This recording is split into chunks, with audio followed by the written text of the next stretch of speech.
ಖುಷಿ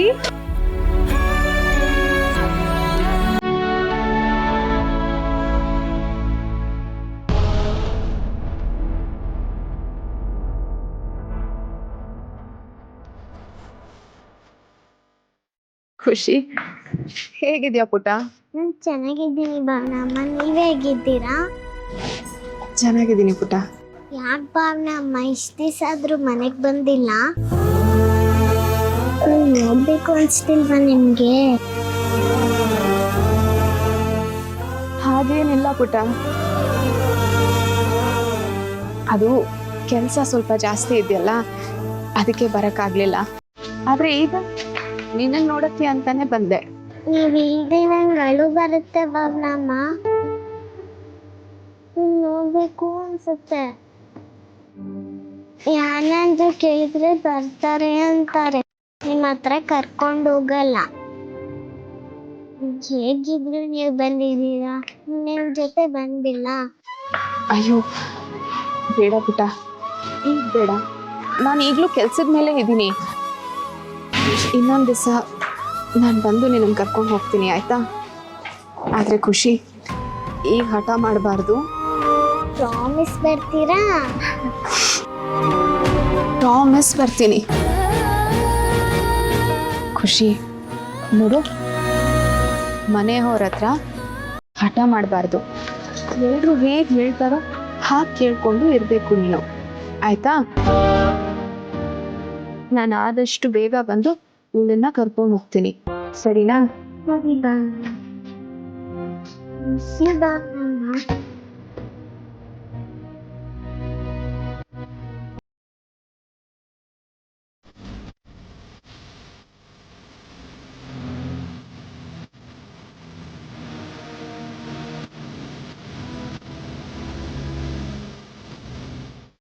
Love you, Bhavanamma. I love you too, ಖುಷಿ. ತಗೋ.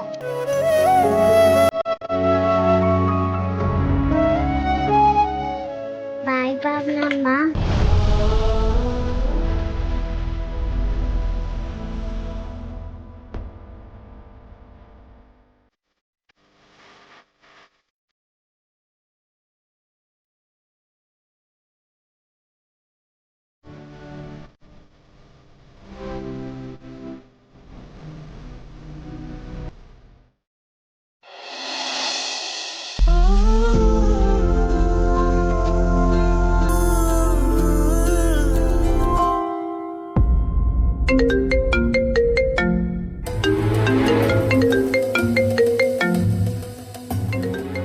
ಸ್ವಲ್ಪ ಹೊತ್ತಿಗೆ ಮುಂಚೆ ಇವ್ರ ಅದಕ್ಕೆ ಫೋನ್ ಮಾಡಿದ್ದಾಯ್ತು.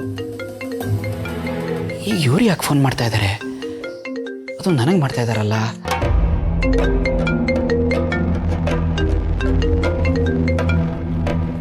ಹಲೋ, ಹೇಗಿದ್ದೀರಿ ಮಾವ?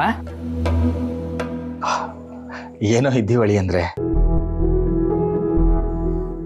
ನೀವು ಹೇಗಿದ್ದೀರಾ? ಚೆನ್ನಾಗಿದ್ದೀನಿ ಮಾವ. ಜಾನ್ವಿಯವ್ರಿಗೆ ಫೋನ್ ಕೊಡಬೇಕಿತ್ತಾ? ಇಲ್ಲ ಇಲ್ಲ ಅಳಿ ಅಂದರೆ, ನಾನು ನಿಮ್ಮ ಜೊತೆನೇ ಮಾತಾಡಬೇಕಿತ್ತು, ಅದಕ್ಕೆ ಫೋನ್ ಮಾಡಿದೆ. ಹೇಳಿ ಮಾವ. ಅದು ಅಳಿ ಅಂದರೆ, ಇತ್ತೀಚೆಗೆ ಯಾಕೋ ನಮ್ಮ ಮನೆ ಪರಿಸ್ಥಿತಿ ಅಷ್ಟು ಸರಿ ಇಲ್ಲ. ಭಾವನಾ ಅವಳು ಗಂಡನ ಮನೆಗೆ ಹೋದ್ಮೇಲಂತೂ ಯಾರ ಮುಖದಲ್ಲೂ ಒಂದು ನಗು ಇಲ್ಲ, ಮನೆ ಒಂಥರ ಬಿಕೋ ಅನ್ನಿಸ್ತಿದೆ. ಅದಕ್ಕೆ ಒಂದು 2-3 ದಿನದ ಮಟ್ಟಿಗೆ ಜಾನು ಕಳಿಸ್ಕೊಟ್ರೆ ಅವಳೊಂಥರ ಮನೆ ತುಂಬ ಓಡಾಡಿಕೊಂಡು ಎಲ್ಲರನ್ನೂ ಮಾತಾಡಿಸ್ಕೊಂಡು ಲವಲವಿಕೆಯಿಂದ ಇಡ್ತಾಳೆ. ಅದನ್ನು ಕೇಳೋಣ ಅಂತ ಮಾಡಿದೆ, ಇಲ್ಲ ಅನ್ಬೇಡಿ. ಮಾವ, ಮಾವ ಕಳಿಸ್ಕೊಡ್ಬೋದಿತ್ತು, ಆದರೆ ನನಗೆ ಇಲ್ಲಿ ತುಂಬ ಕೆಲಸ ಇದೆ ಮಾವ. ಬಂದು ಕಳಿಸ್ಕೊಡೋದು ಸ್ವಲ್ಪ ಕಷ್ಟ. ಹಾಗಾಗಿ ಅಲ್ಲ, ನನಗೆ ಗೊತ್ತು ಅಳಿ ಅಂದರೆ, ನೀವೆಷ್ಟು ಬ್ಯುಸಿ ಇರ್ತೀರಾ ಅಂತ ನಂಗೆ ಗೊತ್ತು. ನಾನು ನಿಮಗೆ ತೊಂದರೆ ಕೊಡಲ್ಲ. ನೀವು ಹ್ಞೂ ಅಂದರೆ ನಾನೇ ಬಂದು ಜಾನನ್ನ ಕರ್ಕೊಂಬರ್ತೀನಿ. ಅವಳು ಬಂದರೆ ನೊಂದಿರೋ ಮನಸ್ಸುಗಳಿಗೆ ಏನೋ ಒಂದು ಸ್ವಲ್ಪ ಹಿತ ಅನಿಸುತ್ತೆ. ಅವಳ ಅವಶ್ಯಕತೆ ತುಂಬ ಇದೆ, ಇಲ್ಲ ಅನ್ಬೇಡಿ ಪ್ಲೀಸ್.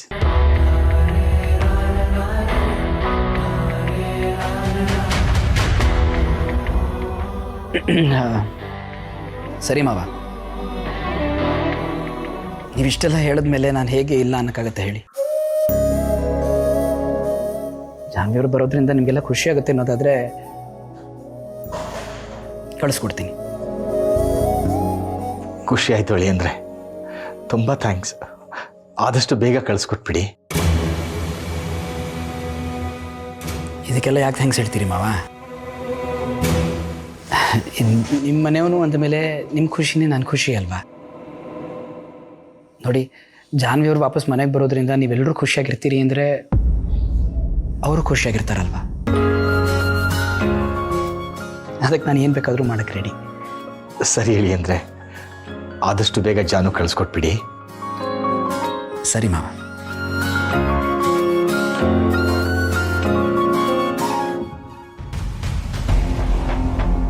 ನಾವಿಬ್ಬರು ನೆಮ್ಮದಿಯಾಗಿರೋದು ಯಾರಿಗೂ ಇಷ್ಟನೇ ಇಲ್ಲ ಅನಿಸುತ್ತೆ. ನನಗೂ ಜಾನ್ವಿಯರಿಗೂ ಮದುವೆ ಆಗಿದೆ ಅಂತ ಯಾರಿಗೂ ಗೊತ್ತಾಗ್ತಾ ಇಲ್ವಾ? ಎಷ್ಟೇ ಪ್ರಯತ್ನ ಪಟ್ಟರು ಪದೇ ಪದೇ ಫೋನ್ ಮಾಡ್ತಾನೆ ಇರ್ತಾರೆ. ಇವರೆಲ್ಲರೂ ಖುಷಿಯಾಗಿದ್ದು ಬಿಟ್ರೆ ಸಾಕು, ನಾವ್ಯಾರು ಖುಷಿಯಾಗಿರೋದು ಬೇಡವೇನೋ.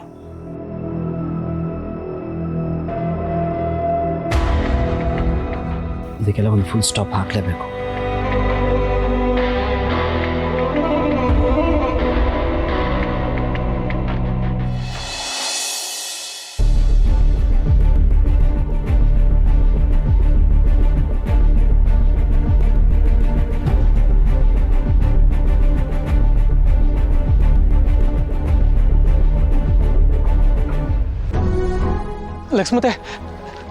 ಲಕ್ಷ್ಮತೆ, ನಿಮ್ಮ ಹತ್ರ ಸ್ವಲ್ಪ ಮಾತಾಡಬೇಕು. ನಾನು ಹೇಳೋದನ್ನ ಕೇಳಿಸ್ಕೊಳ್ಳಿ. ನನ್ಗೆ ಯಾರ ಹತ್ರ ಮಾತಾಡಕ್ಕೇನು ಇಲ್ಲ. ಒಂದೇ ನಿಮಿಷ. ದಾರಿ ಬಿಡು, ನನ್ಗೇನು ಇಲ್ಲ ಮಾತಾಡಕ್ಕೆ. ಲಕ್ಷ್ಮತೆ, ದಯವಿಟ್ಟು ಒಂದೇ ನಿಮಿಷ ನಾನು ಹೇಳೋದನ್ನ ಕೇಳಿಸ್ಕೊಳ್ಳಿ. ನನ್ನ ಭಾವನವ್ರ ಮೇಲೆ ಪ್ರೀತಿ ಹೆಂಗ್ ಶುರುವಾಯ್ತು ಏನು ನಂಗೊಂದು ಗೊತ್ತಿಲ್ಲ. ಆದ್ರೆ ನಿಮ್ಮ ಅವ್ರಮ್ಮ ಅಂತ ನಂಗೆ ಗೊತ್ತಾಗೋಷ್ಟರಲ್ಲಿ ಅವ್ರು ನನ್ನ ಪ್ರಾಣ ಆಗೋಗಿದ್ರು. ಆಮೇಲೆ ಅವ್ರನ್ನ ಬಿಟ್ಟಿರೋಕೆ ಆಗ್ಲಿಲ್ಲ ನಂಗೆ. ಅವ್ರು ನನ್ನಿಂದ ಎಲ್ಲಿ ದೂರ ಹೋಗ್ಬಿಟ್ಟಾರೋ ಅನ್ನೋ ಬೈಕ್ ನಾನು ಹಿಂಗೆ ಮಾಡಿದೆ ಅಷ್ಟೇ. ನಿಮಗೆ ಮೋಸ ಮಾಡಬೇಕು ಅಂತ ನನ್ನ ಕನಸಲ್ಲೂ ಅನ್ಕೊಂಡಿರಲಿಲ್ಲ ಲಕ್ಷ್ಮತೆ. ದಯವಿಟ್ಟು ನನ್ನ ನಂಬಿ. ನಾನು ನಿಮ್ಮನ್ನ ನೋಡಿದಾಗ ನಿಮ್ಮ ಈ ಥರ ಮಕ್ಕ ತಿರ್ಸ್ಕೊಂಡ್ರೆ ನನ್ನ ಜೀವ ಹೋದಂಗೆ ಆಯ್ತದೆ ಲಕ್ಷ್ಮತೆ. ನನ್ನ ಭಾವನವ್ರ ಕೈ ಬಿಡುದಿಲ್ಲ, ಅವರೇ ನನ್ನ ಜೀವನ. ಲಕ್ಷ್ಮತೆ,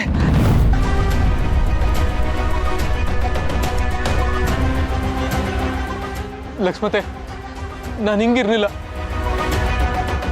ಹೆಂಗಂದ್ರಂಗೆ ಓಡಾಡ್ಕೊಂಡಿದ್ದವನು. ಆದ್ರೆ ಭಾವನವ್ರು ನನ್ನ ಜೀವನಕ್ಕೆ ಬಂದ್ಮ್ಯಾಕೆ ಅವರೇ ಎಲ್ಲ ಅನ್ನಿಸ್ತು. ನಾನು ಯಾವ ಹುಡುಗಿ ಜೊತೆನೂ ಮಾತಾಡ್ದೋನಲ್ಲ ಲಕ್ಷ್ಮತೆ. ಆದ್ರೆ ಇವ್ರ ಮೇಲೆ ಹೆಂಗಿಷ್ಟ ಆಯ್ತು, ಯಾಕಿಷ್ಟು ಸೆಳ್ತಾ ಆಯ್ತು ಅಂತ ಪ್ರತಿ ದಿನ ಯೋಚನೆ ಮಾಡ್ತಿದ್ದೆ ಲಕ್ಷ್ಮತೆ.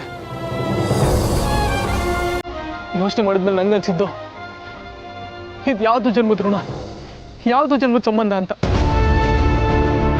ಅದಕ್ಕೆ ನನ್ನ ಪ್ರೀತಿನ ತುಂಬಾ ಗೌರವಿಸ್ತೀನಿ ಲಕ್ಷ್ಮತೆ. ದಯವಿಟ್ಟು ನನ್ನ ತಪ್ಪು ತಿಳ್ಕೊಬಿಡಿ. ನನ್ನ ಮನಸ್ಸನ್ನ ಅರ್ಥ ಮಾಡ್ಕೊಳ್ಳಿ ಲಕ್ಷ್ಮತೆ. ನಿಮ್ಗೆ ಯಾರಿಗೂ ಗೊತ್ತಿಲ್ಲ ನಂಗೆ ಅವ್ರಿಗೆ ತಾಳಿ ಕಟ್ಟಿದ್ದು ನಾನು ತಪ್ಪೇಯ.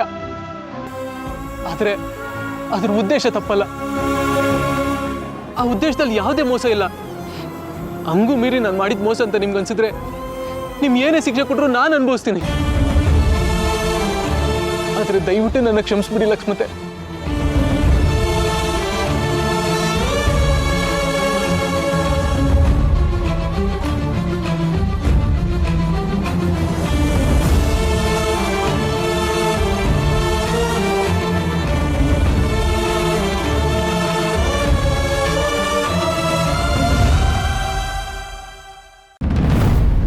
ಲಕ್ಷ್ಮತೆ, ನಿಮ್ಗೆ ಕೈ ಮುಗಿದು ಬೇಡ್ಕೋತೀನಿ, ದಯವಿಟ್ಟು ನನಗೆ ಕ್ಷಮಿಸ್ಬಿಡಿ ಲಕ್ಷ್ಮತೆ. ಜೀವನ ಪೂರ್ತಿ ನಾನು ಇದೇ ನೋವಲ್ಲಿರುವಂಗೆ ಮಾಡ್ಬಿಡಿ. ನಿಮ್ದು ಅಮ್ಮಯ್ಯ ಅಂತೀನಿ, ಕ್ಷಮಿಸ್ಬಿಡಿ ಲಕ್ಷ್ಮತೆ. ಕ್ಷಮಿಸ್ಬೇಕಾ? ಸಾಧ್ಯನೇ ಇಲ್ಲ.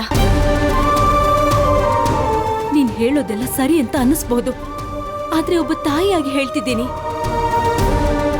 ನೀನ್ ಮಾಡಿದ್ದು ಮೋಸನೇ. ಅಷ್ಟು ನಂಬಿದ್ದಕ್ಕೆ ಕತ್ಲಲ್ಲಿ ಬಂದು ಕತ್ಕೊಯ್ಯೋ ಕೆಲಸ ಮಾಡಿದ್ದು ಮೋಸನೇ. ನಮ್ಮ ಜೊತೆ ಇದ್ದು ನಮ್ ಕಣ್ಣಿಗೆ ಮಣ್ಣೆರ್ಚಿದ್ದು ಮೋಸನೇ. ಆ ತಾಳಿ ಕಟ್ದವನ್ ಯಾರು ಹುಡುಕ್ ನೋಡು ಅಂತ ನಾನೇ ನಿನ್ ಹತ್ರ 1000 ಸಲ ಕೇಳ್ದೆ. ಆಗ ಹೇಳಿದ ಸುಳ್ಳುಗಳೆಲ್ಲ ನೀನ್ ಮಾಡಿದ ಮೋಸನೇ. ಇಷ್ಟೆಲ್ಲ ಮಾಡಿ ಕ್ಷಮಿಸಿ ಅಂದ್ಬಿಟ್ರೆ ಎಲ್ಲ ಸರಿ ಹೋಗ್ಬಿಡತ್ತಾ? ಕ್ಷಮೆ ಅನ್ನೋದು ತಪ್ಪಕ್ ಸಿಗ್ಬೋದು, ಆದ್ರೆ ಮೋಸಕ್ ಸಿಗಲ್ಲ. ನೀನ್ ಮಾಡಿದ್ದು ಮೋಸ. ನನ್ನ ನಂಬಿಕೆಗೆ ಮಾಡಿರೋ ದೊಡ್ಡ ಮೋಸ. ಬಿಡು ನನ್ನ. ಲಕ್ಷ್ಮತೆ,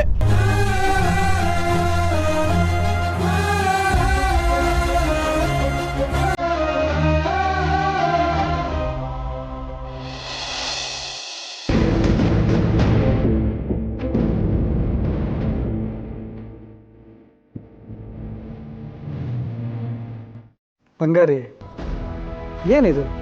ಈ ಖುಷಿಯಾಗಿರೋ ಟೈಮಲ್ಲಿ ನೀನು ಈ ಥರ ಬೇಜಾರು ಮಾಡ್ಕೊಂಡು ಕೂತ್ರೆ ನನ್ನ ಕೈಯಿಂದ ನೋಡೋಕ್ಕಾಗಲ್ಲ. ಎಲ್ಲಿ ಒಂದು ಸ್ಮೈಲ್ ಮಾಡು. ಹೇಗೆ ಸ್ಮೈಲ್ ಮಾಡ್ರಿ ರವಿ? ನನಗೆ ಭಾವನನ ಮೀಟ್ ಮಾಡ್ಕೊಂಡು ಬಂದಾಗಿಂದ ಆತಂಕ ಶುರುವಾಗ್ಬಿಟ್ಟಿದೆ. ಏನು ಹೇಳ್ತಿದ್ಯಾ? ನಾವು ಅವಳಿಗೆ ಕೊಟ್ಟಿರೋ ಮಾಂಜಗೆ ಅವಳು ನಮ್ಮ ದಾರಿಗೆ ಬರದೇ ಇರ್ತಾಳ? ನನ್ನ ಯೋಚನೆ ಅದಲ್ಲ ರವಿ. ನಾವು ಹೋಗಿ ಆ ಭಾವನನ ಮೀಟ್ ಮಾಡ್ಕೊಂಡು ಬಂದಿದ್ದನ್ನ ಅವಳು ಸಿದ್ದುಗೆ ಹೇಳ್ದೆ ಇರ್ತಾಳ?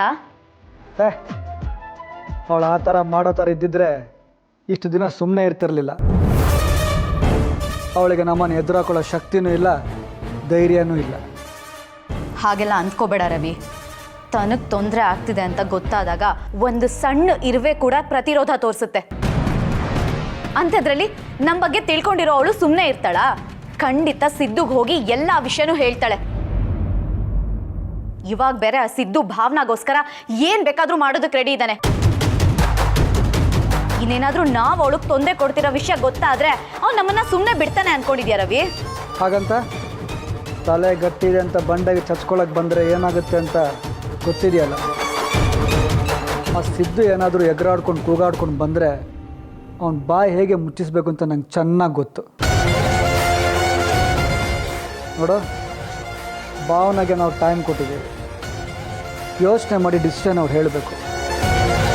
ಹೇಳಲಿಲ್ಲ ಅಂದರೆ ಖುಷಿ ಇದ್ದಾಳಲ್ಲ, ಅವಳನ್ನ ಮುಂದಿಟ್ಕೊಂಡು ಆಟಾಡಿದ್ರೆ ಆಯಿತು. ಇಲ್ಲ ರವಿ, ಹಾಗೆಲ್ಲ ಆಗಲ್ಲ. ಖುಷಿ ಭಾವನಾನ ಎಷ್ಟು ಹಚ್ಕೊಂಡಿದ್ದಾಳೋ ಆ ಸಿದ್ದುನು ಅಷ್ಟೇ ಹಚ್ಕೊಂಡಿದ್ದಾಳೆ. ಆ ಸಿದ್ದು ತನ್ನ ಸ್ವಂತ ಮಗಳ ಥರ ಅವಳನ್ನ ನೋಡ್ಕೋತಾ ಇದ್ದಾನೆ. ಇನ್ನು ಖುಷಿಗೂ ನಾವು ತೊಂದರೆ ಕೊಡ್ತಿದ್ದೀನಿ ಅಂತ ಗೊತ್ತಾದ್ರೆ ನಮ್ಮನ್ನ ಹೂತಾಕ್ಬಿಡ್ತಾನೆ. ಗಂಡಸು ಅಂತ ಮೆರೆದವರೆಲ್ಲ ಹೆಣ್ಣಿನ ವಿಷಯ ಅಂತ ಬಂದಾಗ ಮಣ್ಣಲ್ಲಿ ಮಣ್ಣಾಗಿ ಹೋಗಿದ್ದಾರೆ. ಆ ಸಿದ್ದು ಏನಾದರೂ ನಮ್ಮ ವಿಷಯದಲ್ಲಿ ಎಗರಾಡ್ಕೊಂಡು ಬಂದರೆ ಅವನ ತಲೆ ಹೋಗೋದು ಗ್ಯಾರಂಟಿ. ನೋಡು, ಈ ಯುದ್ಧದಲ್ಲಿ ಬಾಣ ಎತ್ತೋ ನಾನು ಮೊದಲಾಗಿರಲ್ಲ, ಮೊದಲು ಸಂಧಾನ. ಬಗ್ಗಿಲ್ಲ ಅಂದರೆ ಕುರುಕ್ಷೇತ್ರ ಯುದ್ಧನೇ. ಅದೇನು ಮಾಡ್ತೀಯೋ ಬಿಡ್ತೀಯೋ ನನಗೆ ಗೊತ್ತಿಲ್ಲ. ಇನ್ನು ಮುಂದೆ ನೀನು ಹಿಡೋ ಪ್ರತಿ ಹೆಜ್ಜೆನೂ ತುಂಬ ಹುಷಾರಾಗಿರಬೇಕು.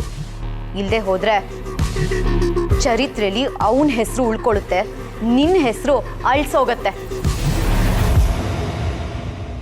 ಡೋಂಟ್ ವರಿ ಬಂಗಾರಿ, ಅವನಿನ್ನೂ ಬರೀ ನನ್ನ ಒಂದು ಮುಖ ಅಷ್ಟೇ ನೋಡಿದ್ದಾನೆ. ಅವನೇನಾದರೂ ನನ್ನ ಮೇಲೆ ಎಗ್ರು ಬಂದರೆ ನಾನು ಇನ್ನೊಂದು ಮುಖನೂ ನೋಡಬೇಕಾಗತ್ತೆ. ಅವನು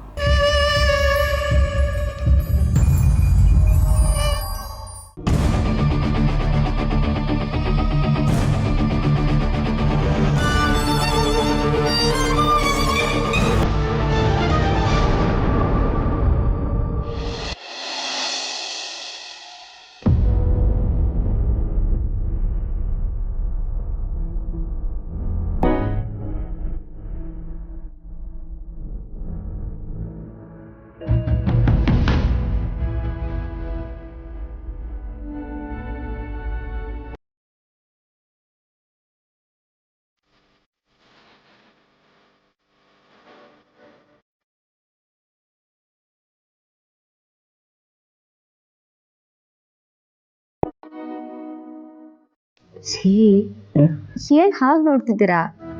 ನೋಡಿ ನಾನು ನೋಡ್ಬಾರ್ದ? ನೋಡ್ಬಾರ್ದು ಅಂತ ನಾನೇನು ಹೇಳ್ದೆ? ಎಷ್ಟು ಬೇಕಾದರೂ ನೋಡಿ. ಆದರೆ ದಿನ ನೋಡ್ತಿರ್ತೀರಲ್ಲ, ಇದೇನು ಹೊಸ್ದಾಗಿ ನೋಡ್ತಿದ್ದೀರಾ ಅಂತ ಕೇಳಿ. ಚಿನ್ನೂರಿ ಇನ್ನು ಪ್ರತಿ ಸಲ ನೋಡಿದಾಗಲೂ ಮೊದಲನೇ ಸರ್ತಿ ನಾನು ನೋಡಿದ್ನಲ್ಲ ಹಾಗೆ ಅನ್ಸುತ್ತೆ. ಅದಕ್ಕೆ ಪದೇ ನೀವು ನೋಡ್ತಾನೆ ಇರಬೇಕು ಅನ್ಸುತ್ತೆ. ಜಾಸ್ತಿ ನೋಡ್ಬೇಡಿ, ಕಣ್ಣು ಹೋಗ್ಬಿಡುತ್ತೆ. ಪರವಾಗಿಲ್ಲ ಬಿಡಿ, ನೀವೇ ನನ್ನ ಕಣ್ಣಲ್ವಾ? ಈ ಪ್ರಪಂಚನ ನಿಮ್ಮ ಕಣ್ಣಿನ ಮೂಲಕನೇ ನೋಡ್ತೀನಪ್ಪ, ಸಾಕು. ಓಕೆ. ಅಪ್ಪಪ್ಪಪ್ಪಬ್ಬ ರೀ, ನಂದೊಂದು ಪ್ರಶ್ನೆ ಇದೆ ರೀ. ನೀವು ಇದಕ್ಕೆ ಮುಂಚೆ ಯಾರಾದರೂ ಕವಿಗಳ ಹತ್ರ ಕೆಲಸ ಮಾಡಿದ್ದೀರಾ? ಹೀಗೆಲ್ಲ ಮಾತಾಡ್ತಿರಲ್ಲ, ಅದು ಇಷ್ಟು ರೊಮ್ಯಾಂಟಿಕ್ ಆಗಿ. ಚಿನ್ನುವರಿ, ಸೌಂದರ್ಯನ ಸವಿಬೇಕಾದ್ರೆ ಕವಿ ಆಗಬೇಕು ಅನ್ನೋ ಅವಶ್ಯಕತೆ ಇಲ್ಲ, ಮನಸ್ಸಿರ್ಬೇಕಷ್ಟೆ. ನೋಡಿ ನಿಮ್ಮನ್ನು ನೋಡಿದಾಗ ಕುವೆಂಪುರ್ದು ಒಂದು ಕವನ ಜ್ಞಾಪಕ ಬರ್ತಾ ಇದೆ, ಹೇಳ? ಹೇಳಿ, ನಿಮ್ಮ ಬಾಯಲ್ಲಿ ಕವಿತೆ ಕೇಳಕ್ಕೆ ಚಂದ. ಹಾಲು, ಹೂವು, ಜೊನ್ನ, ಜೇನು ಎಲ್ಲ ಸೇರಿ ಆದೆ ನೀನು. ಹಾಲಿಗಿಂತ ಕೆನ್ನೆ ಸವಿ, ಹೂವಿಗಿಂತ ಕಣ್ಣು ಸವಿ, ಜೊನ್ನೆಗಿಂತ ನಗೆಯೇ ಸವಿ, ಜೇನಿಗಿಂತ ಮುತ್ತು ಸವಿ. ಹಾಲು ಸವಿ, ಜೇನು ಸವಿ, ಹಾಲು ಜೇನುಗಳನ್ನೆಲ್ಲ ಮೀರಿ ನೀವೇ ನನಗೆ ಸವಿ. ವಾವ್, ಎಷ್ಟು ಚೆನ್ನಾಗಿ ಹೇಳಿದ್ರಿ ರೀ. ನೀವು ಹೇಳ್ತಾ ಇದ್ರೆ ನನಗೆ ಕೇಳಿಸ್ಕೊತಾನೆ ಇರಬೇಕು ಅನ್ಸ್ತಾ ಇತ್ತು. ನಿಜ ಹೇಳ್ಬೇಕು ಅಂದ್ರೆ ನನ್ನ ಹಾಡಿಗಿಂತ ಇದೇ ತುಂಬಾ ಚೆನ್ನಾಗಿತ್ತು. ಅದಕ್ಕೆ ಇನ್ಮೇಲೆ ದಿನ ಒಂದೊಂದು ಕವಿತೆ ಬರಬೇಕು ನಿಮ್ಮ ಬಾಯಲ್ಲಿ. ಅದೆಲ್ಲ ಆಗಲ್ಲಪ್ಪ, ನನಗೆ ನಿಮ್ಮ ಹಾಡು ಕೇಳೋದೇ ಚಂದ. ಈಗ ನನ್ನ ಗಮನ ಹೇಳ್ದೆ ಅಲ್ವಾ, ನನಗೋಸ್ಕರ ಒಂದು ಹಾಡು ಹಾಡಿ. ನೀವು ಕೇಳಿದ್ರೆ ನಾನು ಹಾಡದೇ ಇರ್ತೀನಾ? ಎಷ್ಟು ಬೇಕಿದ್ರೂ ಹಾಡ್ತೀನಿ. ಹಾಡಿ ಹಾಡಿ. ಇನ್ನಷ್ಟು ಬೇಗೆನ್ನ ಹೃದಯಕ್ಕೆ ರಾಮ, ನಿನ್ನಷ್ಟು ನೆಮ್ಮದಿಯು ಎಲ್ಲಿಹುದು ರಾಮ, ರಾಮ ರಾಮ. ನಿನ್ನಿಷ್ಟದಂತೆಲ್ಲ ಇಟ್ಟಿರುವೆ ರಾಮ, ನನ್ನಿಷ್ಟದಂತೆಲ್ಲ ಕೊಟ್ಟಿರುವೆ ರಾಮ. ಕಷ್ಟಗಳ ಕೊಡಬೇಡ ಎನ್ನಲಾರೆ ರಾಮ, ಕಷ್ಟ ಸಹಿಸುವ ಸಹನೆ ಕೊಡು ನನಗೆ ರಾಮ. ಕಷ್ಟ ಸಹಿಸುವ ಸಹನೆ ಇನ್ನಷ್ಟು ರಾಮ, ಕಷ್ಟ ಸಹಿಸುವ ಸಹನೆ ನಿನ್ನಷ್ಟು ರಾಮ. ರಘುರಾಮ ರಘುರಾಮ ರಘುರಾಮ ರಾಮ, ರಘುರಾಮ ರಘುರಾಮ ರಘುರಾಮ ರಾಮ, ರಾಮ ರಾಮ ರಾಮ ರಾಮ.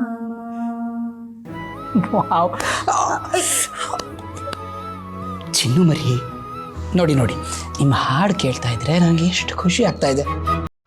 ನೀವು ಹಾಡ್ತಾ ಇದ್ರೆ ನನಗೆ ಯಾವ ನೋವು ಇಲ್ಲ ಅಂತ ಅನ್ಸುತ್ತೆ. ನೋವೆಲ್ಲ ಕಮ್ಮಿ ಆಗ್ಬಿಡುತ್ತೆ ನೋಡಿ.